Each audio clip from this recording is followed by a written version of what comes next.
Bona nit, com estan? S'amplia l'oferta per a connectar Madrid i València en tren d'alta velocitat. Així com ara veuran, avís groc per fort vent en pràcticament tota la comunitat valenciana. A la costa el vent bufa amb força 7 i en terra s'han registrat aterratges de fins a 134 km per hora, per exemple, a Xodos.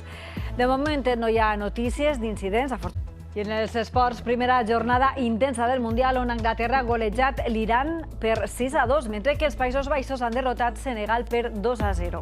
D'ací a 48 hores serà el debut d'Espanya contra Costa Rica. I bé, pel que fa a l'oratge, ja ho saben, estem molt pendents d'aquest episodi de vent. Lluís Obiols, bona nit. Posada de llarg de la nova operadora d'Irio amb un trajecte d'estrena, tot i que començarà a viatjar amb regularitat a partir del dia 16 de desembre. A aquesta possibilitat s'afig les que ja operaven este trajecte d'alta velocitat, és a dir, AVE, Ouigo i Avlo.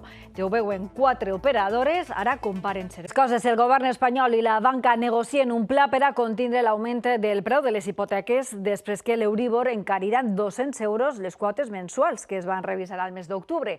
Davant l'amenaça de debacle econòmica, el sector financer busca solucions. Bombardejos pròxims a la central nuclear de Zaporizhia. Ni Rússia ni Ucraïna assumeixen l'autoria, mentre que l'ONU reclama que cessin immediatament els atacs. D'altra banda, l'Organització Mundial de la Salut alerta que l'hivern posarà en perill la vida de milions d'ucraïnesos.